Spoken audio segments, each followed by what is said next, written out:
The fluorescent lights of Chicago General Hospital cast their cold, sterile glow across the hallway as I hurried toward the nurses' station that Tuesday morning in October. The autumn wind rattled the windows, carrying with it the scent of fallen leaves and the promise of another harsh Midwest winter. I had been working as a charge nurse in the cardiac unit for 15 years, and I thought I had seen everything. I thought I knew how to read people, how to judge character, how to separate the competent from the incompetent with just a glance. How wrong I was, how devastatingly, shamefully wrong that was on that crisp morning when I first encountered Helen, the new custodial staff member who would shatter every assumption I had about intelligence, capability, and the dangerous power of first impressions. She was a small woman, perhaps in her early 50s, with graying hair pulled back into a simple ponytail and clothes that had seen better days. But it wasn't her appearance that caught my attention, it was the way she spoke. "Excuse me, please, where is ... how do you say, the cleaning supply closet for this floor?" she asked me, her words tangled and uncertain, her accent thick and unfamiliar. She gestured with her hands as if trying to pull the right English words from the air. I remember pausing, my coffee cup halfway to my lips, and feeling that familiar surge of impatience that came when dealing with someone who couldn't communicate clearly in what I considered proper English. "Down the hall, third door on the left," I replied curtly, not bothering to hide my annoyance. As she walked away, I noticed how she seemed to mumble to herself, her lips moving in what sounded like gibberish. I shook my head and turned to my colleague Sarah, who had been watching the interaction. "Great," I muttered, "another one who can barely speak English. This should be interesting." That first encounter set the tone for what would become weeks of casual cruelty disguised as workplace humor. Helen's broken English, her hesitant attempts at communication, and her habit of speaking quietly to herself in what we assumed was nonsensical babbling became the source of endless entertainment for our tight-knit group of nurses and staff. We had created our own little echo chamber of superiority, where mocking those who didn't fit our narrow definition of competence had become as routine as checking vital signs. If you're watching this story unfold, I want you to leave a comment with the word languages. If you've ever made assumptions about someone based on how they spoke, please subscribe to hear how this story changes everything. I thought I knew about judgment and human dignity. During those early weeks, Helen moved through our hospital floors like a ghost, quietly doing her job while we treated her as little more than comic relief. She would arrive each morning at 5:30. Always carrying the same worn leather bag and wearing the same 3 rotated uniforms that had been mended multiple times. Her cleaning cart squeaked slightly as she pushed it down the halls, and she had a gentle way of working around patients and staff that spoke to years of practice and genuine care. But we didn't see the care. We didn't see the gentle consideration. All we saw was her struggle with English, her tendency to mix up words, and her habit of speaking quietly in what we assumed was meaningless chatter. "There goes Helen with her alien language again," became a running joke among the staff. "Someone should tell her, this is America, we speak English here," was another favorite comment that always earned a few chuckles during break time. Remember one particularly busy Thursday when the cardiac unit was overwhelmed with new admissions. Helen was cleaning the room next to where I was preparing medications, and I could hear her talking softly to herself as she worked. The sounds were rhythmic, almost musical, but completely incomprehensible to my ears. It sounded like a mixture of harsh consonants and flowing vowels, nothing like any language I recognized, probably just making sounds. I thought to myself, some people do that when they're concentrating.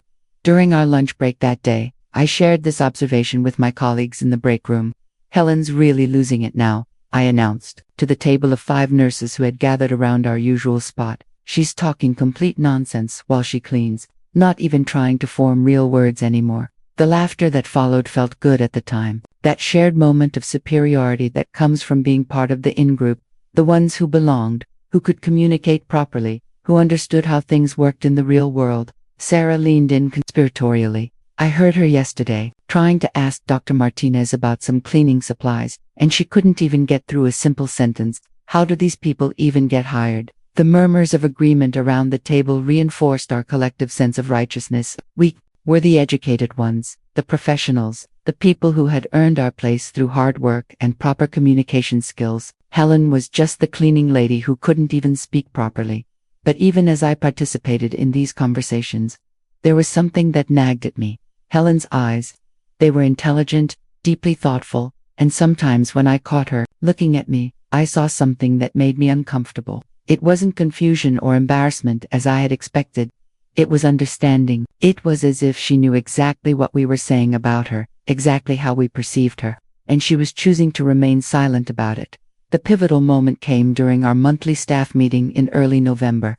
The conference room was packed, with nurses, doctors, technicians, and support staff, all crowded around the long table and spilling into chairs along the walls. The late afternoon sun slanted through the blinds, casting long shadows across the room as our head of nursing, Mrs. Peterson, droned on about new protocols and policy changes.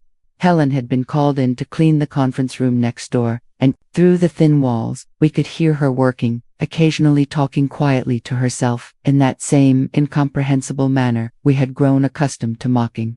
Dr. Williams, our unit's cardiologist, paused mid-sentence in his presentation about new medication protocols and tilted his head toward the sound. "What is that noise?" he asked with obvious irritation. "It's very distracting." I saw my opportunity to get a few laughs and perhaps gain some points with the attending physician. "Oh, that's just Helen, our new custodial staff," I said loudly, enough for the entire room to hear. "She talks to herself in some made-up language all day long. We think she might be having conversations with invisible friends." The room erupted in laughter, and I felt that familiar rush of being the center of attention, the one who could make everyone smile. But the laughter died quickly when Dr. Williams stood up and walked to the door connecting our conference room to the one where Helen was working. "Excuse me," he called out. "Could you please keep it down in there?" What happened next changed everything. Helen appeared in the doorway, her cleaning supplies in hand, and responded in perfect, fluent English. "I apologize, Doctor. I was just practicing some phrases for the new family that arrived yesterday. I'll be more quiet." Her English was suddenly clear, articulate, and completely without the broken grammar and thick accent we had grown accustomed to hearing. I can tell you that this is where the story takes an incredible turn, one that will challenge everything you think you know about the people around you. Please subscribe, because what comes next will leave you speechless. The silence in that conference room was deafening. Dr. Williams looked confused, glancing between Helen and the rest of us as if trying to solve a puzzle. "The new family?" he asked. "You mean the Kowalskis in room 300? "No, sir," Helen replied clearly. "I was referring to the Gonzalez family. The elderly man who was admitted yesterday speaks only Spanish, and his daughter mentioned that the family also speaks some Portuguese. I was practicing some basic phrases so I could better assist them if needed." My mouth fell open. The Helen who stood before us bore no resemblance to the woman we had been mocking for weeks. This Helen spoke with confidence, with intelligence, with a vocabulary that surpassed many of our own staff members. Dr. Williams looked intrigued. "Do you speak Spanish?" "Sí, doctor. También hablo francés, alemán, ruso, y por supuesto, mi idioma nativo el bosnio," Helen replied smoothly, effortlessly switching between languages in a single sentence. She then continued in flawless French. "Je peux aussi communiquer avec les familles françaises quand c'est nécessaire." The conference room had gone completely silent. I felt my face burning with embarrassment and confusion. Dr. Williams was staring at Helen with newfound respect. "You speak 6 languages?" "Yes, sir. In my previous life, before I came to America, I was a professor of linguistics at the University of Sarajevo. I also worked as a translator for international aid organizations during and after the war." Helen's voice was steady, professional, and carried the quiet dignity of someone who had lived through more than any of us could imagine. Mrs. Peterson, our head of nursing, leaned forward in her chair. "Helen, why didn't you mention this when you were hired? We have regular need for translators, especially in the ER, and with our elderly patients."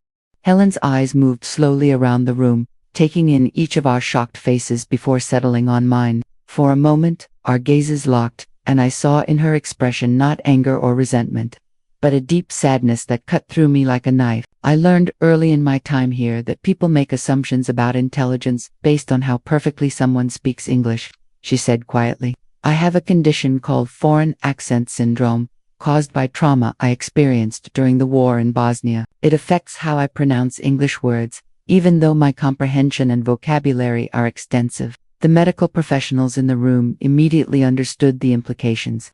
Foreign accent syndrome was a rare neurological condition that could result from brain trauma, causing people to speak their native language or other learned languages with what sounded like a foreign accent. In Helen's case, it made her English sound broken and confused, even though her actual command of the language was sophisticated. Dr. Williams shook his head in amazement. Helen, we've been needing a part-time medical translator for months. Would you be interested in working with our international patient population in addition to your current duties? I would be honored, Dr. Helene replied with a small smile. I miss using my languages to help people. As the meeting resumed, and Helen returned to her work, I sat in my chair feeling smaller than I had ever felt in my life. The woman we had been mocking, the person I had dismissed as unintelligent and barely capable, was more educated and skilled than most of us in that room. She held advanced degrees, spoke 6 languages fluently, and had survived horrors that I couldn't even imagine, yet she had endured our casual cruelty with grace and dignity. When the meeting ended, I found myself unable to concentrate on anything else. Helen's words echoed in my mind. People make assumptions about intelligence based on how perfectly someone speaks English. How many times had I done exactly that? How many times had I judged someone's worth based on their accent, their grammar, their ability to navigate a language that wasn't there first? That evening, I stayed late at the hospital, not because I had work to finish, but because I needed to find Helen and somehow begin to make amends for weeks of thoughtless cruelty. I found her in the basement, restocking her cleaning cart from the supply room. The fluorescent lights down there hummed and flickered, casting an unsteady glow over the institutional green walls. Helen, I called out softly, not wanting to startle her. She looked up from her work, her expression carefully neutral. I owe you an apology, a huge, inadequate apology. She straightened up slowly, setting down the bottle of disinfectant she had been organizing. You don't owe me anything, she said quietly. I understand that people need to find ways to feel superior. It's human nature. Her response made me feel even worse. She was offering me absolution when I deserved condemnation. No, Helen, that's not acceptable. What I did, what we all did, was cruel and wrong. You didn't deserve that, regardless of how you speak or where you come from. For the first time since I had known her, Helen's composed facade cracked slightly. Her eyes filled with tears that she quickly wiped away. Do you want to know the truth? She asked. Every day for 6 weeks, I have listened to you and your colleagues make jokes about my intelligence, my capabilities, my worth as a human being. Every day, I have bitten my tongue and reminded myself that you don't know my story. You don't know what I've survived. You don't know that I once taught university students and helped coordinate international relief efforts. I felt tears stinging my own eyes. Helen, I am so sorry. Please, tell me your story. Help me understand. She was quiet for a long moment, considering my request. Finally, she spoke. I came to America 7 years ago as a refugee. In Bosnia, I was Dr. Helena Milosevic, professor of comparative linguistics. I spoke 6 languages because my work required me to communicate with international organizations, with refugees from different countries, with aid workers from around the world. She paused, her voice becoming softer. When the war came to Sarajevo, my university was bombed. I was trapped under debris for 14 hours. The injury to my head caused a foreign accent syndrome that makes my English sound broken. But my mind, my education, my knowledge, none of that was damaged. Helen continued. When I arrived in Chicago, I applied for teaching positions, for translator jobs, for any work that would use my education. But interview after interview, employers heard my accent and assumed I was uneducated. They saw my struggle with English pronunciation and decided I wasn't qualified for professional work. The full weight of what she was telling me hit like a physical blow. This brilliant, educated woman had been forced into custodial work, not because she lacked qualifications, but because people like me had judged her based on how she sounded rather than what she knew. The cleaning job was the only work I could find, she explained, and even here, I discovered that speaking my native language or practicing other languages made people uncomfortable. So I learned to do it quietly, while I worked, hoping no one would notice. I realized then what we had been hearing all those weeks. Helen hadn't been babbling nonsensically. She had been maintaining her language skills, practicing conversations she might need for her work. keeping her mind sharp despite being trapped in a job that used only a fraction of her abilities. That night, I went home to my comfortable suburban house and lay awake for hours, thinking about privilege, about assumptions, about the casual cruelty that can destroy someone's spirit. I thought about Helen, this remarkable woman who had survived war, displacement, and our ignorant mockery with her dignity intact. The next morning, I arrived at work early and went straight to Mrs. Peterson's office. "I need to talk to you about Helen," I said. "And I need to talk to you about changing how we treat people in this hospital." Over the following weeks, Helen's role at Chicago General began to transform. Dr. Williams was true to his word about the translator position, and within a month, Helen was spending half her time helping doctors communicate with non-English speaking patients and their families. Her language skills proved invaluable in the emergency department, where frightened patients often reverted to their native languages when in crisis. But more importantly, Helen's story began to change the culture of our unit.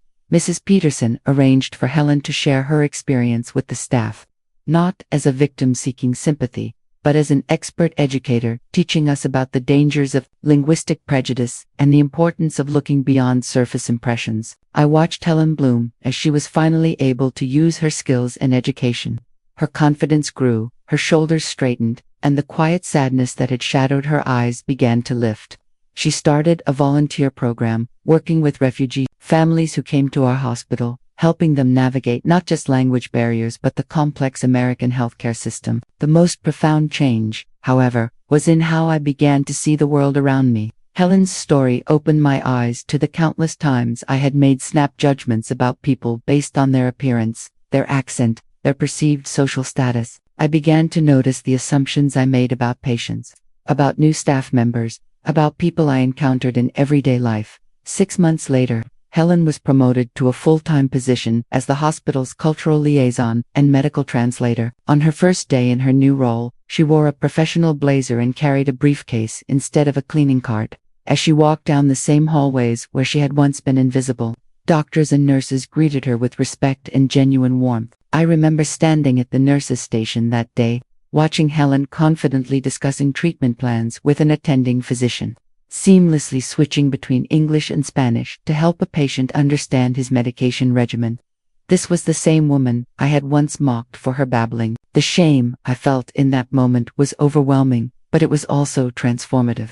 Helen had taught me one of the most important lessons of my life, that intelligence, worth, and human dignity are not measured by how perfectly someone speaks your language or how well they fit into your narrow definition of normal. As I reflect on this experience now, I realize that Helen's greatest gift to me wasn't forgiveness for my cruelty, it was the opportunity to become a better person.